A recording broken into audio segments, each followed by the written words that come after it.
ठंड में जमीन पर सोने वाली बेटी को मिला लग्जरी बेड वाला ससुराल।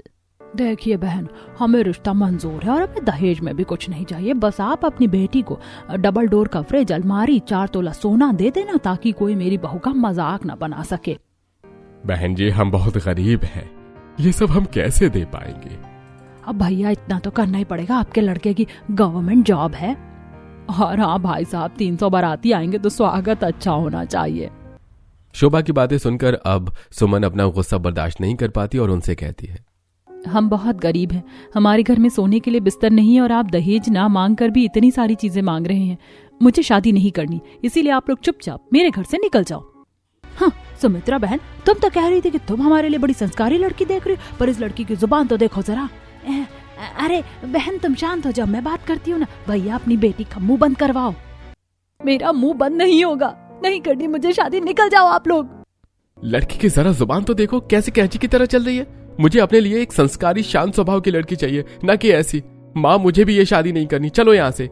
इतना बोलकर लड़के वाले वहां से उठकर चले जाते हैं। सुमित्रा उन्हें काफी रोकने की कोशिश करती है पर वो नहीं रोकती और सुमित्रा अपने भैया भाभी से कहती है, भैया भाभी आप लोग इतने गरीब हैं कि अपनी बेटी की शादी तक नहीं कर सकते। अरे जिसके घर में बिस्तर नहीं है इस ठंड में सोने के लिए, वो क्या ही बेटी की शादी करेगा। पर फिर भी मैंने अपने रिस्क पर तुम्हारी बेटी के लिए इतने अच्छे घर से रिश्ता देखा और तुम्हारी बेटी ने क्या किया, अपनी इस कड़वी जुबान से रिश्ते को ही तोड़ डाला। अब सारी उम्र अपनी तीनों बेटियों के साथ गुजारना। तुम्हारी बेटी तुम्हारे बुढ़ापे का सहारा नहीं, बोझ बनेगी। रिश्ता टूटने की वजह से सुमित्रा को बहुत गुस्सा आता है और वो अपने भैया भाभी से सारे रिश्ते तोड़कर वहां से चली जाती है। देखते ही देखते शाम हो जाती है और खाट पर सो रही उमा को खांसी होने लगती है और गुड़िया अपनी दादी को पानी देती है। ये लो दादी, पानी पी लो। दादी क्या आज मैं आपके पास सो जाऊं? नीचे जमीन पर मुझे बहुत ठंड लगती है। ठंड मुझे भी लगती है, हमेशा क्या तू ही सोएगी? आज दादी के साथ मैं सोऊंगी। दादी आज आपके पास मैं सोऊंगी। तुम दोनों दादी को क्यों परेशान करती हो? एक ही खाट है, इसमें एक ही इंसान सो सकता है। तुम्हारी वजह से दादी सही से सो नहीं पाती और उनकी तबीयत खराब हो जाती है। माँ नीचे बिस्तर लगा रही है ना, चलो नीचे सो जाओ। माँ तो बिस्तर ही लगाएगी ना, पर तुझे क्या है? तुझे तो बोझ बन के रहना है माँ बाप के ऊपर। क्या जरूरत थी तुझे रिश्ता तोड़ने की? देख रही है हमारे पास सिर्फ 2 ही बिस्तर हैं और वो भी इतने पतले चादर हैं कि जमीन पर सोने में बच्चों को ठंड लगती है। पर तुझे क्यों अपनी बहन की चिंता होगी? तू तो चाहती ही नहीं कि तेरा घर बसे और तेरे जाने के बाद हमारी थोड़ी सी जिम्मेदारी कम हो सके। पर माँ वो लोग लालची थे। तुम और पापा ठंड में इतनी जल्दी कहाँ से दहेज का इंतजाम करते? उन्होंने जो सामान मांगे वो बहुत महंगे थे। अरे तो कौन होती है फैसला करने वाली?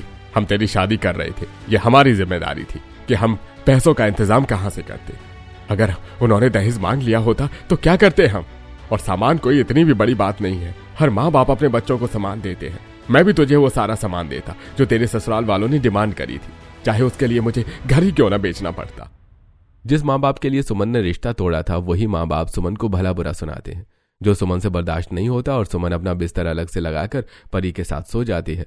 अब आधी रात को सुमन की आंख खुलती है तो वो देखती है कि उसकी छोटी बहन गुड़िया ठंड से कांप रही है और बार बार वॉशरूम के लिए उठ रही है। गुड़िया तुझे नींद नहीं आ रही क्या? बार बार वॉशरूम क्यों जा रही है? दीदी क्या करूँ, बहुत ठंड लग रही है, जमीन बहुत ठंडी है ना, नींद नहीं आ रही है और ना ही गर्माहट मिल रही है, बस बार बार 1 नंबर आ रही है। इतना बोलकर तुम्हें भागते हुए बाहर जाती है। अपनी बहन को ठंड में ऐसे परेशान होता देखकर सुमन को काफी बुरा लगता है, जिसके बाद वो अपनी चुन्नी अपनी बहन परी को ओढ़ा देती है और जब सुबह होती है तो वो अपनी गुल्लक से कुछ पैसे निकालती है। अभी तो सिर्फ नवंबर आया है, बीतते समय के साथ ठंड और ज्यादा बढ़ जाएगी और रजाई फट चुकी है। मेरे पास 1000 रुपए रखे, जाकर एक छोटी सी रजाई ले लेती हूँ। पापा का थोड़ा बोझ हल्का हो जाएगा और कहीं काम भी देख लूंगी। पैसे लेकर सुमन बाहर मार्केट में जाती है और एक रजाई वाले के पास एक रजाई लेने लगती है। वहीं दिवाकर नाम का लड़का अपनी दादी के साथ आता है। क्या दादी जी, हमारे घर में सबके पास लग्जरी बेड है, बस आपको ही तख्त पसंद है। उसके लिए आपके हाथों से बनाया हुआ गद्दा चाहिए। मैं आपके लिए किसी ब्रांडेड कंपनी से गद्दा ला लेता हूँ, यहाँ आने की क्या जरूरत है? तू चुप कर, पैसे आ गए हैं इसलिए सब कुछ तुम्हें लग्जरी चाहिए, पर मैं जमीन से जुड़ी हूँ। तुम्हारे उस लग्जरी बेड पर मुझे नींद नहीं आती, शरीर में और दर्द उठ जाता है। मुझे तो हाथ का बना हुआ ही गद्दा पसंद है। भैया हाथ का बना हुआ ही गद्दा बना दो, भले ही वो 3000 में बने या 5000 में बने। भैया मेरे पास सिर्फ 1000 रुपए हैं, 500 रुपए मैं आपको कुछ दिन में आकर दे जाऊंगी। आप ये रजाई दे दो। अरे 3 से 4 दिन में आपका गद्दा बन जाएगा। और बेटी तो माफ करना, 500 रुपए बहुत कम है। 1200-1300 रुपए की तो रजाई बन जाती है। 100-200 हम भी तो कमाएंगे। अरे भैया, कैसे 500 के लिए बेचारी लड़की को परेशान कर रहा? दिवाकर, तू 500 रुपए दे दे बेटा, तुम ये रजाई ले जाओ। अम्मा आप कितनी अच्छी हो, मुझे जानती भी नहीं हो, फिर भी मुझे 500 रुपए दे दिए। आप मुझे अपना पता दे दीजिए या नंबर, जैसे ही मेरे पास पैसे होंगे मैं आपको आपके पैसे दे दूंगी। कोई बात नहीं, इन सब की जरूरत नहीं है। ऐसे कैसे जरूरत नहीं है? मैं ऐसे ही आपसे पैसे नहीं ले सकती, प्लीज अम्मा। अरे बेटा, तुम तो बड़ी ही खुददार किस्म की लगती हो। बेटा तू इसे अपना नंबर दे दे और जब तुम्हारे पास पैसे हो तब हमें दे देना। अच्छा भैया, हम चलते हैं, 3 दिन बाद वापस आएंगे अपना गद्दा लेने। दिवाकर अपना फोन नंबर देकर अपनी दादी के साथ गाड़ी में बैठकर घर के लिए निकल जाता है। तो वहीं सुमन भी रजाई लेकर घर जाती है, जिसे देखकर घर वाले काफी खुश होते हैं। अरे ये रजाई तो काफी अच्छी है, पर सुमन तेरे पास पैसे कहाँ से आए? दादी आप भूल गई, फैक्ट्री में मैं काम करती थी। वो तो माँ पापा चाहते थे कि मैं शादी कर लूं और काम छोड़ दूं, पर रिश्ता भी बुआ ने ऐसा देखा जो हमसे दहेज मांग रहा था। मैं सोच रही हूँ मैं दोबारा से काम शुरू कर लूं। हाँ, दोबारा से काम कर ले बेटा, तो हमारा है नहीं। शादी करके तू जा नहीं रही, कम से कम कमा के तो हमें देगी। रिश्ता टूटने की वजह से शांति और सुरेश अपनी बेटी से इतने ज्यादा नाराज थे कि उसे हर वक्त ताने देते हैं। इसी तरह कुछ दिन बीत जाते हैं और सुमन फिर से फैक्ट्री में काम करने लगती है। और जब भी रात होती तो एक रजाई होने की वजह से सुमन और परी को काफी परेशानी होती है। दीदी, माँ पापा के पास पुरानी रजाई है, दादी भी नई रजाई में गुड़िया के साथ सो जाती हैं। ठंड में हम दोनों ही परेशान होते हैं, एक और रजाई ले लो ना, इस कंबल में ठंड नहीं जाती। हाँ परी, बस कुछ दिन की और बात है, फिर मुझे फैक्ट्री से पैसे मिलेंगे तो मैं हमारे लिए एक रजाई ले लूंगी, पर उससे पहले मुझे किसी को पैसे देने हैं।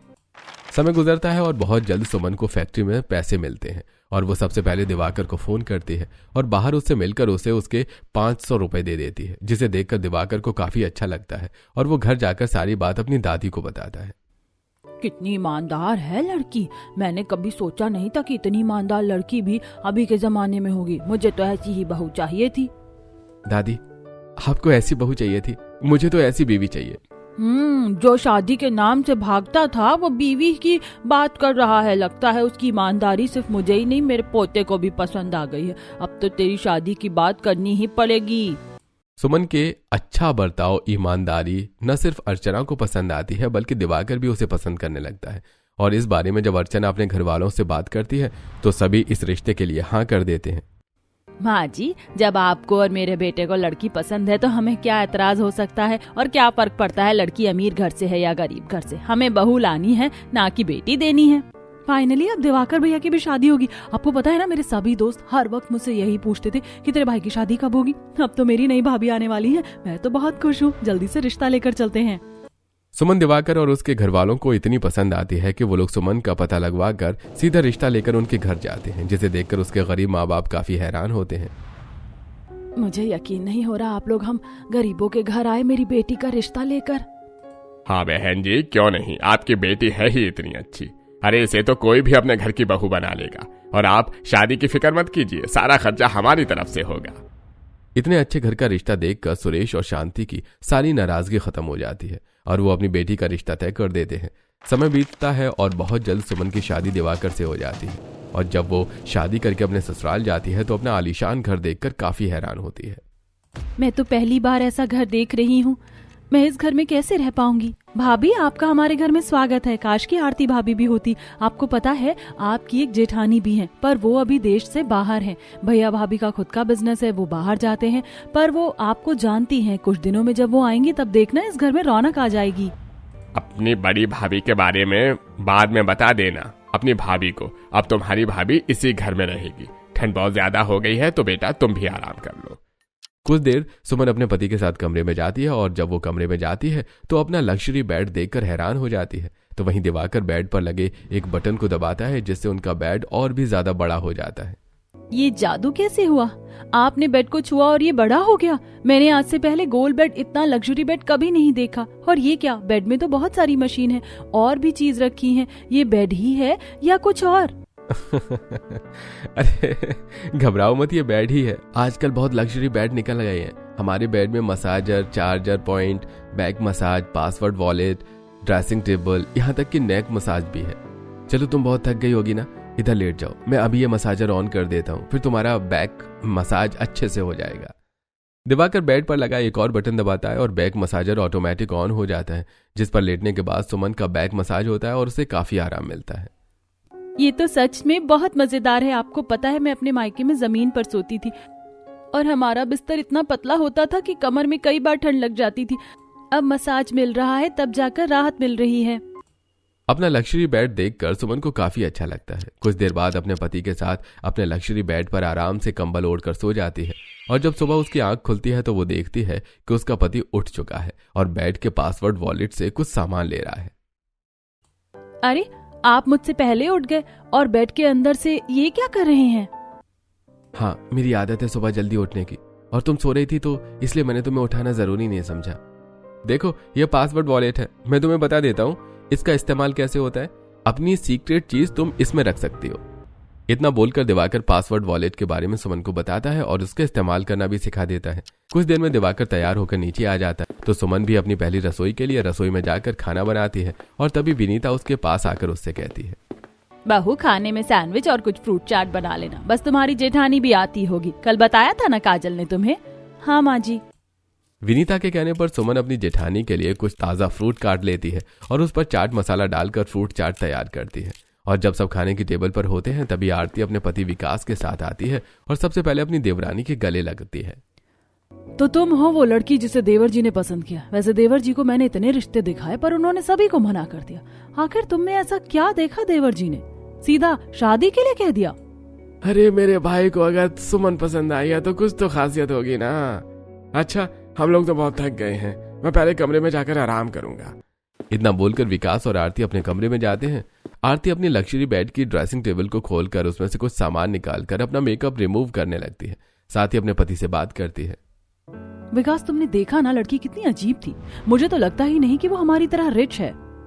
तो तुम्हें किसने कहा कि वो अमीर है? वो मिडिल क्लास फैमिली से है, बेचारी को एडजस्ट करने में थोड़ा समय लगेगा, तो प्लीज अपना एटीट्यूड उसको मत दिखाना। हाँ, आप कहना क्या चाहते हैं कि मुझ में पैसों का एटीट्यूड है? मुझ में पैसों का नहीं, अपनी काबिलियत का एटीट्यूड है। मैं एक बिजनेस वुमन हूँ, मैं कभी नहीं चाहती कि मेरी देवरानी किसी गरीब घर से आए। खैर, अब कर भी क्या सकते हैं। आरती जब अपने पति के साथ कमरे में बात कर रही होती है तो बिना नॉक किए सुमन हाथों में चाय नाश्ता लेकर उनके कमरे में आ जाती है और उनका लग्जरी बेड देखकर बड़ी एक्साइटमेंट के साथ उनके बेड के पास जाती है और बेड की टेबल पर चाय रखते हुए कहती है, आपका बेड भी कितना लग्जरी है, बिल्कुल हमारे बेड की तरह। आपको पता है, मैं तो अभी बहुत सी चीजों का इस्तेमाल करना ढंग से सीख नहीं पाई। अच्छी बात है जो आपका बेड भी हमारी तरह है लग्जरी। आप मुझे बताओ कि नेक मसाज कैसे होता है? सुबह से मेरी गर्दन में बड़ा दर्द है। सच में तुम कितनी गंवार हो, लगता है कुछ ज्यादा ही गरीब परिवार से हो। शायद मेरी सोच से भी ज्यादा तुम्हारी हरकतों से साफ पता चल रहा है कि ऐसा लग्जरी बेड तुमने अपनी जिंदगी में पहली बार देखा है। आरती, ये तुम कैसी बातें कर रही हो? विकास के बोलने पर आरती चुप हो जाती है और मुंह बनाकर वहां से चली जाती है। पर सुमन को अपनी जेठानी का बर्ताव पसंद नहीं आता और इसी तरह कुछ दिन बीत जाते हैं। ऐसी ही एक रात बेड पर बैठा दिवाकर लैपटॉप में मूवी देख रहा होता है, तभी सुमन उसके पास आती है। आपको तो नहीं लगती कि हाँ फिर से काम करने लगे? आज मैं काम नहीं कर रहा हूँ, मूवी देख रहा हूँ। चलो दोनों साथ में मूवी देखते हैं। अब बेड पर बैठकर सुमन और दिवाकर एक साथ मूवी देखने लगते हैं और जब लैपटॉप का चार्ज खत्म होता है तो दिवाकर बेड पर लगा वायरलेस चार्जर से अपना लैपटॉप चार्ज होने के लिए रख देता है और उस दिन अपने लग्जरी बेड की एक और खूबी के बारे में सुमन को पता चलता है। अच्छा, तो ये चार्ज करने के लिए है। आपको पता है मेरे फोन का चार्जर नहीं मिल रहा था तो मैं कितनी परेशान हो गई थी। वो तो काजल ने अपना चार्जर मुझे दिया। अगर मुझे पता होता कि हमारे बेड में वायरलेस चार्जर है तो मैं अपना फोन भी इसी से चार्ज कर लेती। सुमन, अब तो पता चल गया ना, और अगर कुछ ना भी पता हो तो मुझसे या भाभी से पूछ लिया करो, क्योंकि हमारे घर में सिर्फ हम दोनों के ही कमरे में लग्जरी बेड है। अपने पति के साथ मूवी देखकर और बात करके सुमन को काफी अच्छा लगता है। अब समय यूं ही बीतता है और धीरे धीरे वो अपने लग्जरी बेड के बारे में सब कुछ जान जाती है। और एक दिन सुमन अपनी कुछ दोस्त से बात करते हैं और जब उसके दोस्तों को ये पता चलता है कि सुमन की शादी इतने बड़े घर में हुई है तो सब मिलने उसके लिए उसके घर आते हैं। पूजा, निशा, आ गई तुम दोनों? पता है मैं कब से तुम्हारा इंतजार कर रही थी। माँ जी, पापा जी, दादी जी, ये मेरी फ्रेंड है पूजा और निशा। ये तो बहुत अच्छी बात है बहू कि तुम्हारी भी दोस्त है। बेटा, आती रहा करो कभी कभी हमारी बहू से मिलने के लिए। बेचारी सारा दिन बोर हो जाती है क्योंकि इसकी जेठानी तो काम के सिलसिले में इधर से उधर घूमती रहती है। बहू, कभी तुम भी बाहर चले जाया करो। और वैसे भी तुम्हारी दोस्त पहली बार घर आई है, अपना कमरा नहीं दिखाओगी क्या? अपनी दादी सास और सास के कहने पर सुमन अपने दोस्तों को अपने कमरे में ले जाती है और जब उसकी दोस्त उसका कमरा और लग्जरी बेड देखती हैं तो उनकी आंखें खुली की खुली रह जाती हैं। अब पूजा बेड चेक करने के लिए हड़बड़ी में बेड पर जाकर बैठती है जहां पर जूस का गिलास होता है और वो गलती से बेड पर गिर जाता है। यह देखकर पूजा घबरा जाती है। माफ करना, मैंने जानबूझकर नहीं किया। तुम्हारा बेड कितना महंगा है, कहीं मेरी वजह से खराब ना हो जाए। अरे यार, तू डर क्यों रही है? ये ऐसे ही इतना महंगा और लग्जरी बेड नहीं है, ये वाटरप्रूफ भी है और तुझे पता है मैं इसे अपने हिसाब से फोल्ड भी कर सकती हूँ। रुक, मैं अभी तुझे ये बेड फोल्ड करके दिखाती हूँ। इतना बोलकर सुमन एक बटन से अपने लग्जरी बेड को सोफे में बदल देती है, जिसे देखकर उसकी दोनों दोस्त काफी हैरान होती हैं और वो लोग हंस हंस के बातें करने लगती हैं। तभी घर में आरती आती है और उनकी आवाज सुनकर उनके कमरे में आकर उन्हें डांटने लगती है। ये क्या बदतमीजी है?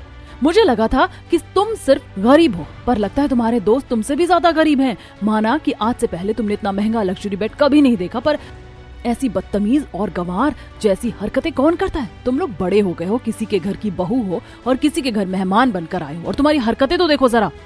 माफ करना, हमारी वजह से आपको कोई परेशानी हुई। परेशानी? बगल में ही मेरा कमरा है।